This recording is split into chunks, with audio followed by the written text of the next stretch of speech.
Living in England has lended itself to some humorous experiences, so I thought I'd share the lessons learned and the memories that I've made. Hashtag, the struggle is real. Hashtag, the joy is more real. Hope you enjoy my channel. The joy is real. Hello everybody, welcome to The Joy is Real. I'm Veronica and I'm here to talk to you today about the health system in America compared to the health system here in the UK, referred to as the NHS. So this is quite controversial and I'm not here to ruffle anybody's feathers or to upset anybody. This is not to point out any good or bad doctors or good or bad nurses. There's great nurses and there's great doctors in both countries, and there's terrible nurses and terrible doctors in both countries. But I'd like to talk to you about the system as a whole.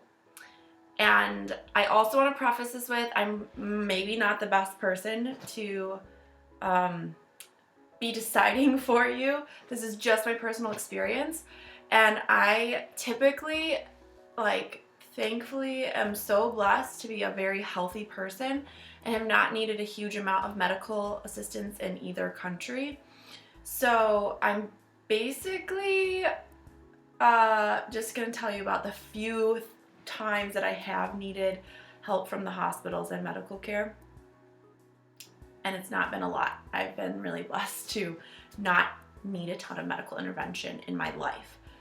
So here we go. The first big one is cost. Of course, we talk about this a lot in the States of healthcare being so expensive. And it is. I definitely know that it's so expensive. I've been out of the States for almost 5 years now. So I'm a little out of date with what exactly the healthcare system is like in America as far as health insurance costs. I know it's gone up quite a bit in the last 5 or so years. And I thought it was quite expensive when I was there. So I'm sure that is quite pricey. The thing that is wonderful and beautiful about the NHS is that it's free. We do have to pay taxes for it, obviously. But when you compare the percentage of your taxes that you pay towards the NHS versus what you pay monthly for medical care in the States if you are on an insurance plan, it's not comparable. The NHS is a lot cheaper, I would say. I came in on a fiancé visa and then a marriage visa because my husband is English, and I had to pay some sort of fee in my visa application that covered me for it, and then of course our income as well gets taxed towards the NHS. But it wasn't a huge amount compared to what some people pay monthly for health insurance in the States. So the only thing that I've really needed medical assistance for since I've been in the UK is having babies.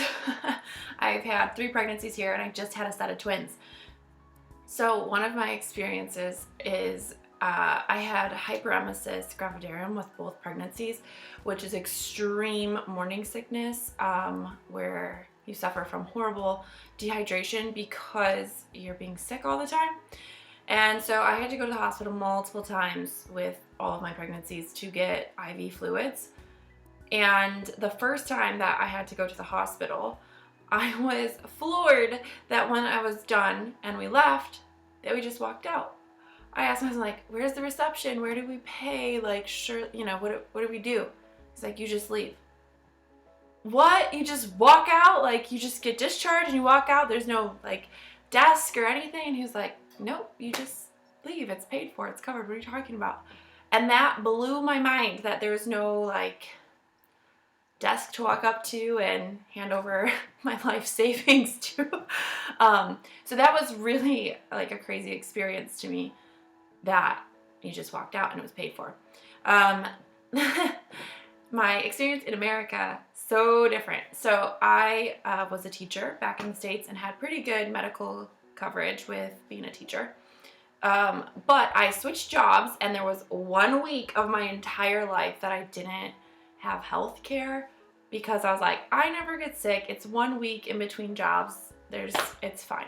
During that maybe it was 2 weeks, but it was a really, really small amount of time, is when my appendix decided to burst. So I had to have an appendectomy with no health insurance. And I was terrified of how expensive it was gonna be. So I drove myself to the ER. Like, here I was, like, in misery and, like, panicked that I was gonna die. I drove myself to the ER. In England, you'd say A&E, accident emergency. I don't know what ER stands for in America. Just emergency, I guess. Emergency room. And, yeah, I didn't want to call an ambulance because I knew that was so much more expensive, and I was like, it's not that far, I can just drive there, and I had to pull over a couple times because I was in so much pain. And that's horrible. Like, that's something that nobody should have to consider, like, oh, I can't afford to get health care. And I was in the emergency room, and I remember I was sitting there just crying. I was in my early 20s, so like I did not feel adult enough to deal with these sorts of issues on my own. And I remember just laying there in the hospital bed crying and crying, saying, I can't afford this, I can't afford this, like, I don't know what to do. They're like, ma'am, you've just got to get this done or you're probably going to die. And I was like, okay, fine. And I did. And the bill was $27,000. $27,000. Horrendous. I was able to make a ton of phone calls. I got a lot of advice and some help from some friends that know much more about this stuff than me, about how to argue down the bills and how to make the phone calls to get them to negotiate with you and bring down a lot of the costs. And then I was also able to find this sort of insurance called gap insurance that would like backdate insurance and cover some of it. So I think I ended up spending like $6,000 or $7,000 out of pocket. But if you weren't savvy or had friends that were savvy and knew exactly how to like make that happen, I would have ended up paying the $27,000, and that's insane. Like, I was a kid practically, and it was 1 week that I didn't have insurance. So that's crazy. The cost in America of healthcare is out of control, and I loathe that if the system knows that you don't have insurance, they're like, oh, okay, we'll work out a deal with you. But if it's your health insurance company, we're going to jack up those prices because we know they'll pay them. Secondly, I want to talk about the quality of healthcare. And I will say my experiences in the American hospitals have been much higher quality as far as expediency. Like, if you have an issue, it's gonna get taken care of. When I had my appendectomy, it was like, I don't know, 20 minutes in the emergency room. They got me in, they got me my CT scan or whatever it is that they figure out that that's what's going on. And I was in surgery within hours. It was amazing. Everybody was so, like, anything I needed, doctors, nurses, whatever, they were right there. It was almost like being in a hotel. It was quite an experience for me. I had never actually stayed in a hospital before overnight or anything like that. So I felt like royalty almost, except for that I was in pain. But other than that, it was amazing care, and everything went so smoothly, and that was great. In the UK, I cannot say the same thing. I will also say that from what I hear, it's like hospital by hospital, and we're in an area where the hospital's ranked really low and doesn't have a good reputation. So this is kind of like probably the worst side of the NHS that I'm seeing, perhaps. And when I've had to go to A&E to get IV fluids for pregnancy stuff, it was like a 7-hour wait in the emergency room. And I also know this can happen in the States, so I'm not saying that that never happens. But every time that I've been to A&E here, it's been a very, very long wait.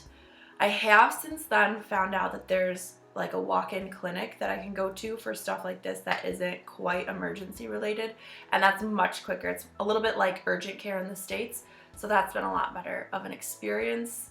Now that I know about that, they get you in and out a little bit quicker. The doctors have always been really nice. I have like no complaints about any of the doctors. I did have a midwife that was like horrendous and yelling at me for coming in and saying that I just need, like, she was literally yelling at me for coming in. But again, it's like one person on one bad day. I think that I know that I've had wonderful midwives as well. So it's just the kind of thing when like a midwife came in and started yelling at me while I'm in there, I was just kind of like, man, if you were in the States, you would lose your job so quick because Americans can be so happy. Like, nobody would put up with a nurse yelling at them for coming in because they didn't think they were sick enough, even though I was admitted for several days. Like, I was really sick. So that's just one of those things that the quality of care can be different. And again, it's like one midwife on one day that treated me really horribly. And I did put in a complaint, and I think she probably did get a reprimand. And then also in the A&E room that I first got like brought into after I was in the waiting room, there was like still blood on the floor and needles laying out from the previous person. And I was kind of like, this would never happen in the States. I felt a little bit like I was maybe in a third world country or something. I did not feel safe with the blood exposure. And also when they drew blood and put in my cannula and stuff, none of the nurses wore gloves, and I was a little bit like, ugh, this scares me. You touch blood a lot, and pretty sure that's dangerous. You should put gloves on.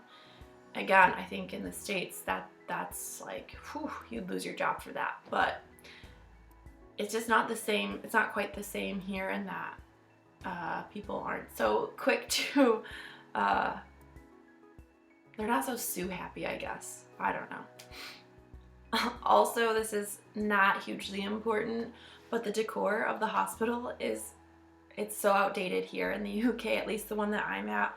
The one like birthing suite that I was in for when I was having my twins, it said last decorated 1991. I was like, awesome, 30 years ago. And it was like so out of date and quite horrendous, but whatever. That's not the most important thing, to have like an updated room. But it does make you think like, I hope that the equipment is a little more updated than that, because wow, 30 years.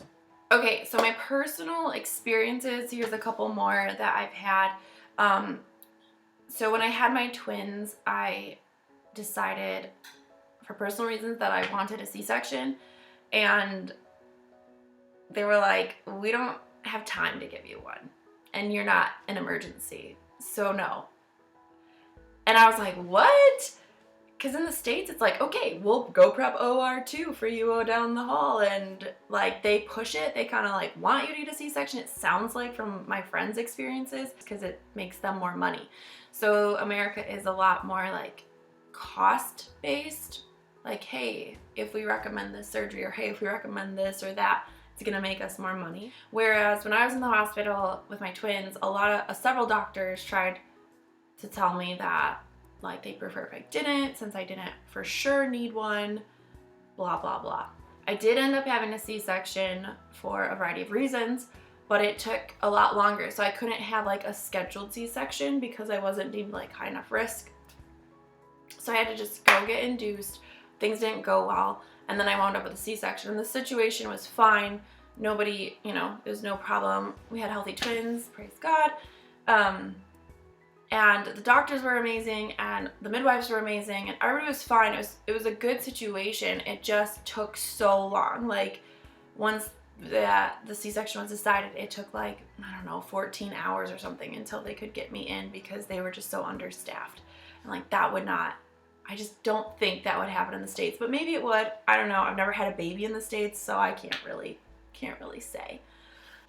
Another thing, that this is the dental side of it, which is not necessarily the medical field, but similar situation, is when you are pregnant here, and I think for 1 year after you have your baby, you get dental covered. And so I had a really bad toothache right after I had my second child. And I was like, okay, let's, get in to see a dentist. And they were so booked. They were like, well, the dentist can give you a callback. I'm like, but I think I have a cavity. Like, that's something that I need to get looked at. No callback's gonna solve that. And they're like, no, callback's all we can do. And the dentist was like, if you're in a lot of pain, just take ibuprofen. If it keeps going for X amount of time, then call us again. I was really annoyed with that, because that's just not, in my knowledge, how you handle a cavity, if it is that. And I had a trip coming up to the States, and so I just went to my like childhood dentist that I knew, paid out of pocket. I think it was like, I think he charged me like $90 or something, which isn't cheap, but he's, you know, whatever. I needed to get this checked out, and the wait in England was way too long, and I didn't even like, they wouldn't even take me for an appointment until I had waited so long. So he took me in. I got x-rays done in the States.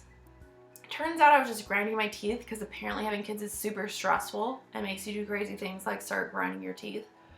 And so he gave me some stuff to like help relax my jaw or whatever, and then I didn't have a problem again. But again, it's just kind of that thing of like, there's not the staff here to really deal with your issues quickly unless it's really, really an emergency, is what I've found, especially with COVID. Everything's just backlogged hugely, and I think it's probably that way in the States, but worse so here, I would imagine. So that's my personal experiences. The cost, the quality, it's, you know, very much like low cost, low quality, high cost, high quality. I don't know. If you really are in trouble in the UK, you're going to get taken care of. If you're really in trouble in America, you're going to get taken care of. The quality might be a little different.